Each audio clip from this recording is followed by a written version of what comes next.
আছে স্বাধীনতা। যে নাম সব নামের ঊর্ধ্বে, যে নাম সব শক্তির ঊর্ধ্বে, যে নামে আছে আরোগ্যতা, যে নামে আছে স্বাধীনতা। যে নাম অদ্বিতীয়, যে নাম অতুলনীয়, যে নাম অদ্বিতীয়, যে নাম অতুলনীয়, যিশু খ্রিস্ট সেই নাম, যিশু খ্রিস্ট সেই নাম, যিশু খ্রিস্ট সেই নাম, যিশু খ্রিস্ট সেই নাম।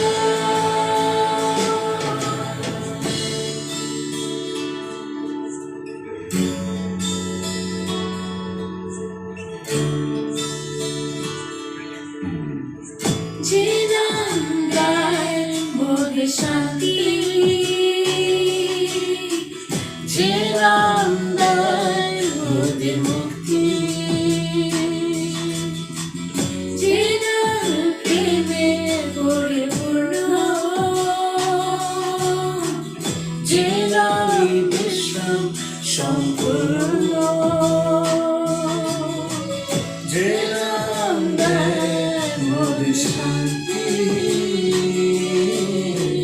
যে নাম দেয় মোদের মুক্তি,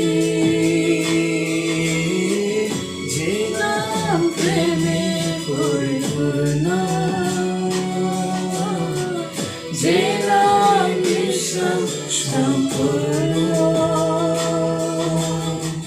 যে নাম অদ্বিতীয়, যে নাম অতুলনীয়, যে নাম অদ্বিতীয়, যে নাম অতুলনীয়, যিশু খ্রিস্ট সেই নাম, যিশু খ্রিস্ট সেই নাম, যিশু খ্রিস্ট সেই নাম, যিশু খ্রিস্ট সেই নাম। হ্যালো বন্ধুরা, গুড মর্নিং। সর্বপ্রথম আমি আপনাদের সকলকে পবিত্র বিশ্রাম দিনে ওয়েলকাম জানাই। আমি বিশ্বাস করি ঈশ্বরের দয়া আপনারা ভালো আছেন। আসুন আজকের ঈশ্বরের বাণী শোনার আগে আমরা নিজেকে ঈশ্বরের হাতে সমর্পিত করি। সর্বশক্তিমান পিতা পরমেশ্বর, আমরা ধন্যবাদ করি আর একটা নতুন বিশ্রাম দিন আমাদের জীবনে যোগ করার জন্য। এই সময় প্রভু, এই ভিডিওর মাধ্যমে যতজন আমরা তোমার বাক্য শুনবো, সকলকে তুমি বিশেষভাবে আশীর্বাদ করো আর আমাদের সঙ্গে থাকো। সমস্ত সভার পরিচালনা তোমার হাতে দিলাম। এই ক্ষুদ্র প্রার্থনা আমাদের ত্রাণকর্তা প্রভু যিশুর নামে চাইলাম, আমেন। তো বন্ধুরা, আজকে যে বিষয়ে আমি আপনাদের সঙ্গে বলতে যাচ্ছি সেটা অনেক সিরিয়াস কথা। মানে এখানে কোনো অপশানের কোনো সুযোগ নেই। ডু ওর ডাই, এইটা ব্যাপার আছে। স্ক্রিপচার যে মেন স্ক্রিপচার হচ্ছে সেটা আমি নিয়েছি মত্তি 24 অধ্যায়, তার 37 থেকে 39 পদ, যেখানে লেখা আছে, বাস্তবিক নুহের সময়ে যে রূপ হইয়াছিল, মনুষ্যপুত্রের আগমনেও তদ্রূপ হইবে। কারণ জল প্লাবনের সেই পূর্ববর্তীকালে জাহাজে নোহের প্রবেশ দিন পর্যন্ত লোকে যেমন ভোজন পান করিত, বিবাহ করিত ও বিবাহিত হইত, এবং বুঝিতে পারিল না যাবৎ না বন্যা আসিয়া সকলকে ভাসাইয়া লইয়া গেল, তদ্রূপ মানুষ পুত্রের আগমন হইবে। তো বন্ধুরা, এখানে যিশু আমাদেরকে সতর্কবাণী দিচ্ছেন কি নুহের সময় যে রূপ ঘটেছিল সেই রূপ আমাদের সময়েও ঘটবে। যদি আমরা নুহের সময়ের কে আমরা ফ্ল্যাশব্যাকে গিয়ে দেখতে চাই, হলে আমরা ইতিহাসে কি পাই? সেই সময় অনলি অপশন ছিল নুহের জাহাজ, যেখানে জীবন ছিল।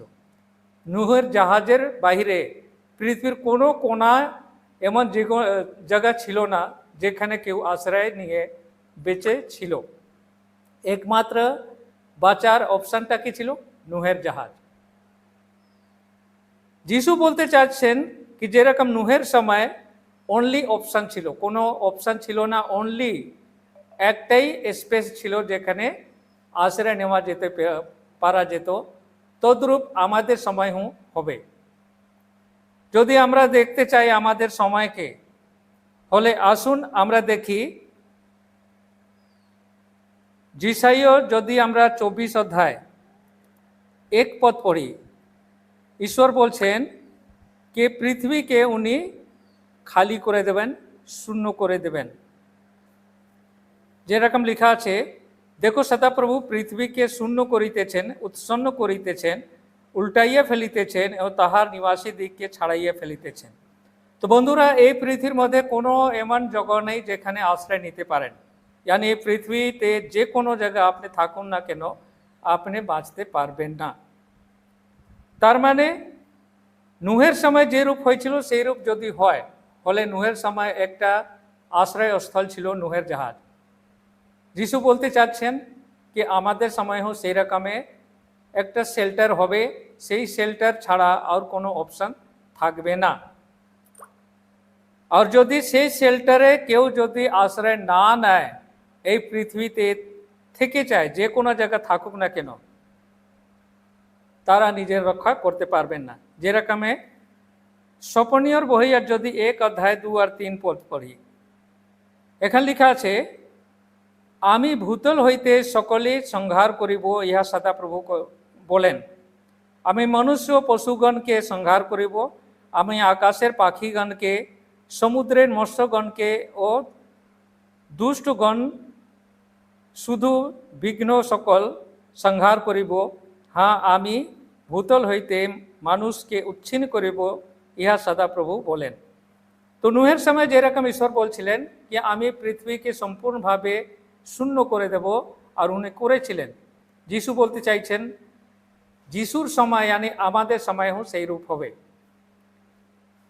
এবার আসুন যে আশ্রয়স্থল হচ্ছে, সেই আশ্রয়স্থলটা আমরা দেখি। যদি ওখানে না যেতে পারি, হলে এই পৃথিবীর কোনো কোনায় আপনি রক্ষা পাবেন না। তো বন্ধুরা, যিশু যাওয়ার আগে তার শিষ্যদেরকে যদি আমরা যাই যোহান 14 অধ্যায়, তার আমরা 1 থেকে 3 পদ পড়ি। যিশু খান বলেন, তোমাদের হৃদয় উদ্বিগ্ন না হোক, ঈশ্বরে বিশ্বাস করো, আমাতেও বিশ্বাস করো। আমার পিতার বাটিতে অনেক বাসস্থান আছে, যদি না থাকি তো তোমাদেরকে বলিতাম। কেননা আমি তোমাদের জন্য স্থান প্রস্তুত করিতে যাইতেছি। আর আমি যখন যাই ও তোমাদের জন্য স্থান প্রস্তুত করি, তখন পুনরায় আসিব এবং আমার নিকটে তোমাদেরকে লইয়া যাইব, যেন আমি যেখানে থাকি তোমরাও সেখানে থাকো। যদি ইব্রানীয় 4 অধ্যায় 9 আর 11 পদ পড়ি, যেখানে ওইখানে যাওয়ার বিষয় বলছে কেউ থেকে না যায়, কারণ সকলকে ওখানে অবশ্য যেতে হবে, এই কথা ইব্রিয়র বইতে উল্লেখ করা হয়েছে। যেরকম আমরা যদি 9 পদ পড়ি, হলে এখানে লেখা আছে, সুতরাং ঈশ্বরের প্রজাদের নিমিত্ত বিশ্রামকালের ভোগ বাকি রইয়াছে। আর 11 পদে বলে, অতএব আইসো আমরা সেই বিশ্রামে প্রবেশ করিতে যত্ন করি, যেন কেহ অবাধ্যতার সেই দৃষ্টান্ত অনুসারে পতিত না হয়। यानी আমাদেরকে সেইখানে যাওয়ার জন্য চেষ্টা করতে হবে, কোনো অপশন নেই, ডু অর ডাই সিচুয়েশনে আমরা আছি, यानी আমাদেরকে যেতেই হবে। তো যেতে হবে বললে তো হলো না বন্ধুরা। এখানে যাওয়ার জন্য কি কি প্রসেস আছে, কি কি প্রক্রিয়া আছে, কি কি নিডস আছে, সেটা হচ্ছে সব থেকে ইম্পর্টেন্ট কথা। আর আজকে আমি এই দ্বিতীয় আগমন সম্বন্ধে আপনাদের সঙ্গে আমি মেসেজ দিচ্ছি না। আজকে আমাদের ওই আশ্রয়স্থল, সেইখানে যাওয়ার জন্য কি কি প্রয়োজন আছে, কি করতে হবে, তার ডিটেলটা আজকে আমরা ঈশ্বরের বাক্যের মাধ্যমে দেখব। তো সর্বপ্রথম আমরা সকলে এই পৃথিবীতে কি আছি, আমাদেরকে ক্লাসিফাইড করা হয়েছে ইমিগ্রান্ট হিসাবে। यानी আমরা দেশ ছেড়ে যাওয়ার তালিকায় আমাদের সকলের নাম নথিভুক্ত আছে। কিন্তু এখানে আমরা কতজন যাব কি যাব না সেটা আমাদের উপরে নির্ভর করে। যেরকম এখানে আমরা ইব্রানীয় 11:16 পদে উল্লেখ করা হয়েছে, কিন্তু এখন তাহারা আরও উত্তম দেশের অর্থাৎ স্বর্গীয় দেশের আকাঙ্ক্ষা করিতেছেন, এই জন্য ঈশ্বর তাহাদের ঈশ্বর বলিয়া আখ্যাত হইতে তাহাদের বিষয়ে লজ্জিত নহেন, কারণ তিনি তাহাদের নিমিত্ত এক নগর প্রস্তুত করিয়াছেন। তো বন্ধুরা, আমরা আমাদেরকে শুধু ইমিগ্রান্ট হিসাবে ক্লাসিফাইড করা হয়নি, কিন্তু আমাদের থাকার জন্য একটা বড় শহর নির্মাণ করা হয়েছে।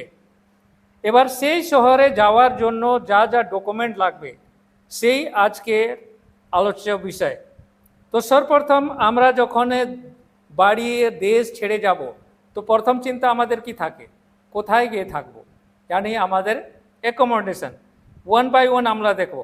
অ্যাকোমোডেশন यानी আমাদের ওখানে থাকার কি ব্যবস্থা আছে। তো থাকার ব্যবস্থার জন্য যিশু নিজে গ্রান্ট করে গেছেন। যোহান 14 অধ্যায়ে যদি আমরা 1 থেকে 3 পদে যাই, যেখানে যিশু বলেছেন, আমার পিতার বাড়িতে তোমাদের থাকার ব্যবস্থা করছি, যেখানে আমি থাকি সেখানে তোমরা থাকবে। তো ফার্স্ট ক্লাস অ্যাকোমোডেশন আমাদেরকে প্রোভাইড করার কথা যিশু আমাদেরকে দিয়েছেন, সেই জন্য টেনশন নেওয়ার কোনো দরকার নেই। यानी ওখানে কোথায় গিয়ে থাকবো সেটা চিন্তা থেকে আপনারা মুক্ত হয়ে যান। বাকি জিনিসটা কি কি লাগবে সেটা এখানে দেখতে হবে। টাকা কি লাগবে, কত খরচা হবে ওখানে যেতে হবে, কেন সেটা ডিস্টেন্স আছে, টাকা কত খরচা হবে। তো চলুন দেখি আমরা টাকা কত খরচা হবে, কোথায় থেকে টাকা নিতে হবে। তার জন্য আমাদেরকে যেতে হবে মত্তি 6 অধ্যায় 20 পদ। এখানে লেখা আছে, কিন্তু স্বর্গে আপনাদের জন্য ধন সঞ্চয় করো, সেখানে কীট ও মরচায় ক্ষয় করে না, সেখানে চোরেও সিঁধ কাটিয়া চুরি করে না।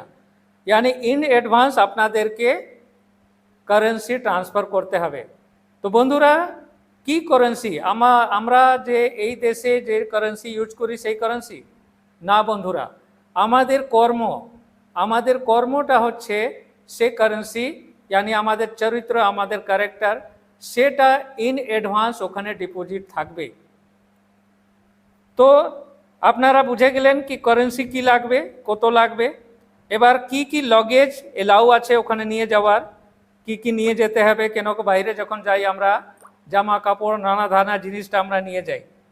তো লগেজ কি লাগবে, কত লগেজ এলাও আছে সেটা আমরা দেখব। প্রথম তিমোথী 6 অধ্যায় তার 7 পদ। এখানে লেখা আছে, কেননা আমরা জগতে কিছুই সঙ্গে আনি নাই, কিছুই সঙ্গে করিয়া লইয়া যাইতে পারি না। তার মানে বন্ধুরা, কোনো লগেজ এলাও নেই, আর লগেজের জন্য আপনাদের কোনো চিন্তা করার দরকার নেই, কেন কি ফার্স্ট ক্লাস অ্যাকোমোডেশন প্রোভাইড করা হবে, সেখানে সমস্ত আপনার প্রয়োজন জিনিস ওখানে প্রোভাইড করা হবে। এবার আমরা কনফার্ম হয়ে গেলাম কি ওখানে কি টাকা জমা করতে হবে। এবার লগেজের ব্যাপারে আমাদের কনফার্মেশন হয়ে গেছে। এবার উইদাউট ডকুমেন্টেশন আমরা ওখানে যেতে পারিনি। তো কি লাগবে, পাসপোর্ট, টিকিট। তো পাসপোর্ট টিকিট আমাদেরকে প্রথমে জোগাড় করতে হবে। তো পাসপোর্ট দেখুন, পাসপোর্ট আপনারা বানিয়েছেন কি না আমি জানি না, কিন্তু সেই যে দেশে যেখানে আমাদের অ্যাকোমোডেশন প্রোভাইড করা হয়েছে সেখানে যাওয়ার জন্য পাসপোর্ট তো লাগবেই বন্ধুরা। তা আসুন দেখি পাসপোর্টটা কোথায় পাওয়া যায়। চলুন আমাদের সঙ্গে যদি পাসপোর্ট আপনাদের না হয়ে থাকে হলে সেই কাউন্টারে গিয়ে আপনারা পাসপোর্টের জন্য অ্যাপ্লাই করতে পারবেন। তার জন্য যেতে হবে আমাদেরকে গালাতীয় 3:26 থেকে 29 পদ। এখানে লেখা আছে, কেননা তোমরা সকলে খ্রিস্ট যিশুতে বিশ্বাস দ্বারা ঈশ্বরের পুত্র হইয়াছ, কারণ তোমরা যত লোক খ্রিস্টের উদ্দেশ্যে বাপ্তাইজিত হইয়াছ, সকলে খ্রিস্টকে পরিধান করিয়াছ। আর 29 পদে লেখা আছে, আর তোমরা যদি খ্রিস্টের হও তবে সুতরাং আব্রাহামের বংশ আর প্রতিজ্ঞা অনুসারে দয়া অধিকারী হইলে। তো বন্ধুরা, পাসপোর্টে আমাদের বাবার নাম, আমাদের বাড়ি, আমাদের ঠিকানা সবকিছু ওখানে উল্লেখ করা থাকে, সেইটাও আমাদের আইডেন্টি হয়। তো এখানে কথা হচ্ছে সেই দেশে যাওয়ার জন্য আমাদের পিতৃপের যে পরিচয় হচ্ছে সেটা আব্রাহামের বংশ, এই পরিচয় নিয়েই আমরা ওখানে প্রবেশ করতে পারি। তো পাসপোর্ট বানানোর জন্য এখানে দুটো জিনিস আছে, প্রভু যিশুর উপরে বিশ্বাস আর তার নামে বপ্তাইজিত হওয়া, यानी বপ্তিস্মা নেওয়া। যদি এটা করে থাকেন হলে আপনার পাসপোর্ট রেডি আছে। যদি এখনো আপনি পাসপোর্ট করতে পারেননি হলে এখনো সময় আছে, কাউন্টার খোলা আছে, আপনারা পাসপোর্ট বানিয়ে নিতে পারেন। তো বন্ধুরা, পাসপোর্ট হয়ে গেল, এবার চলুন আমরা টিকিটের অ্যারেঞ্জমেন্ট করি। তো টিকিট কাউন্টার কোথায় পাওয়া যাচ্ছে? যোহান 5:24 পদে। এখানে যিশু বলেন, সত্য সত্য আমি তোমাদেরকে বলিতেছি, যে ব্যক্তি আমার বাক্য শুনে ও যিনি আমাকে পাঠাইয়াছেন তাহাকে বিশ্বাস করে সে অনন্ত জীবন প্রাপ্ত হইয়াছে এবং বিচারে আনিত হয় না, কিন্তু সে মৃত্যু হইতে জীবনে পার হইয়া গিয়াছে। তো বন্ধুরা, এটা হচ্ছে টিকিট, यानी কনফার্মেশন। এই টিকিটটা দেখালেই আপনার গেটটা পাস হয়ে যাবে। তো এখানে টিকিটটা পেয়ে গেলাম, কিন্তু টিকিটের কত দাম দিতে হবে সেটা তো জানতে হবে। ফ্রিতে পাওয়া যাচ্ছে না, টিকিটের কত দাম লাগে। তো তার জন্য আমরা একটু ইনকোয়ারি কাউন্টারে যাই, আর ইনকোয়ারি কাউন্টারটা আমরা পাচ্ছি ইফিসিও 2:8 পদে। তো কাউন্টারে আমরা কি জানলাম? কেননা অনুগ্রহে বিশ্বাস দ্বারা তোমরা পরিত্রাণ পাইয়াছ এবং ইহা তোমাদের হইতে হয় নাই, ঈশ্বরের দান, यानी বিনামূল্য। এর জন্য কোনো দাম দিতে হয়নি, শুধু কাউন্টারে গেলে নামটা, পাসপোর্টটা দিলে আপনি টিকিটটা পেয়ে যাচ্ছেন। এবার রিজার্ভেশন কাউন্টার কতদিন খোলা থাকবে, ইয়া এখান খোলা আছে কি বন্ধ হয়ে গেছে, কয়টা থেকে কয়টা খোলা থাকে সেটাও তো আমাদের জানার দরকার। তো চলুন আমরা কাউন্টারের সম্বন্ধে আমরা একটা ইনকোয়ারি করি। আর তার জন্য আমাদেরকে যেতে হবে 2 কুরিন্থীয় তার 6 অধ্যায় তার 2 পদ। এখানে লেখা আছে, কেননা তিনি কহেন, আমি প্রসন্নতার সময় তোমার প্রার্থনা শুনিলাম এবং পরিত্রাণের দিবসে তোমার সাহায্য করিলাম। দেখো এখন সুপ্রশংসার সময়, দেখো এখন পরিত্রাণের দিবস। মানে এখানে यानी just now, already running counter খোলা আছে বন্ধুরা, যে কোনো মুহূর্তে আপনি গিয়ে টিকিট বুকিং করতে পারেন। এবার আমরা পাসপোর্টটা অ্যারেঞ্জমেন্ট করলাম, টিকিটও হয়ে গেল। এবার আমাদেরকে ডিপার্চার টাইম তো জানতে হবে, কখন আমাদের জার্নি স্টার্ট হবে সেটাও তো জানা দরকার, না হলে আমরা কি করে জার্নি স্টার্ট করতে পারি। তো চলুন আমরা ইনকোয়ারি কাউন্টার আরেকবার যাই, আর এর ডিপার্চার টাইমটা আমরা একটা জিজ্ঞাসা করি। তার জন্য আমাদের কাউন্টার পাওয়া যাচ্ছে প্রেরিত 1:7 পদে। এখানে যিশু বলেন, তিনি তাহাদিকে কহিলেন, যে সকল সময় কি কাল পিতা নিজে কর্তৃত্ব অধীনে রাখিয়াছেন তাহা তোমাদের জানিবার বিষয় নয়। তো এখানে কথা বলছে কি, যে সময়ের ব্যাপার এটা পিতা শুধু জানেন। তার মানে আমাদেরকে সবসময় অ্যালার্ট থাকতে হবে, শর্ট নোটিসে আমাদেরকে জার্নি স্টার্ট করতে হবে। এবার টিকিট হয়ে গেল, পাসপোর্ট হয়ে গেল। এবার আমাদেরকে জার্নি স্টার্ট করার আগে আমাদের চেকিং হবে, যাকে আমরা বলি কাস্টম। তো কাস্টমে মতলব ডিক্লারেশন সব কিছু হয়ে যাওয়ার পরে, চেকিং হওয়ার পরে আমরা সেইখানে যাওয়ার সুযোগটা পাবো। প্রপার ডকুমেন্ট চেকিং না করে আমরা এন্ট্রি ওখানে পাচ্ছি না, আগার ভ্যালিড ডকুমেন্ট না থাকে হলে আমরা এন্ট্রি করতে পারবো না। তো কাস্টম কাউন্টার আমরা পাই কোথায়? প্রকাশিত বাক্যের বই তার 21 অধ্যায় 27 পদে। এখানে আছে, আর অপবিত্র কিছু অথবা ঘৃণাকারী ও মিথ্যাকারী কেউ কদাচ তাহাতে প্রবেশ করিতে পাইবে না, কেবল মেষ শাবকের জীবন পুস্তকে যাহাদের নাম লিখিত আছে তাহারাই প্রবেশ করিবে। তো রিজার্ভেশন চার্টে যাদের যাদের নাম থাকবে তারাই শুধু ওই কাস্টম থেকে পাস পাবে বন্ধুরা। তো ওখানে কি ডিক্লারেশন হবে? আমরা রোমিও চলে যাব 10 অধ্যায় 9 পদ। এখানে বলছে, কারণ তুমি যদি মুখে যিশুকে প্রভু বলিয়া স্বীকার করো এবং হৃদয়ে বিশ্বাস করো যে ঈশ্বর তাহাকে মৃত্যুগণের মধ্য হইতে উত্থাপন করিয়াছেন, তবে পরিত্রাণ পাইবে। তো এখানে অ্যাকসেপ্ট করতে হবে যিশু আমাদের জন্য মৃত্যুবরণ করেছেন, আর বিশ্বাস করতে হবে তার উপরে, কেন কি উনি আমাদের পরিত্রাণের জন্য মৃত্যুবরণ করেছেন। হলে কাস্টম ক্লিয়ারেন্স আমরা পেয়ে যাচ্ছি। এবার এক্সট্রা ইনফরমেশন আপনাদেরকে বলি কি ওখানে আমাদের ভব্য ওয়েলকাম করা হবে।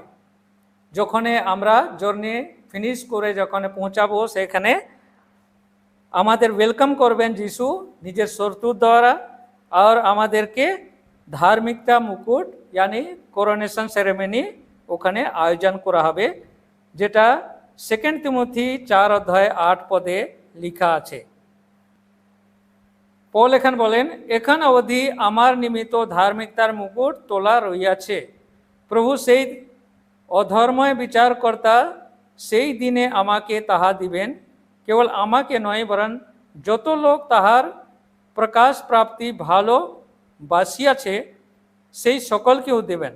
আর ওখানে যাওয়ার জন্য যা যা নিডস আছে সেটা সকলে আজকে আমরা ডিটেল বুঝলাম। তো যদি আপনাদের এই যে লিস্টের মধ্যে কোনোটা এখনো থেকে গেছে হলে সময় থাকতে আপনাদেরকে সেই জিনিসটা অ্যারেঞ্জ করে নিতে হবে।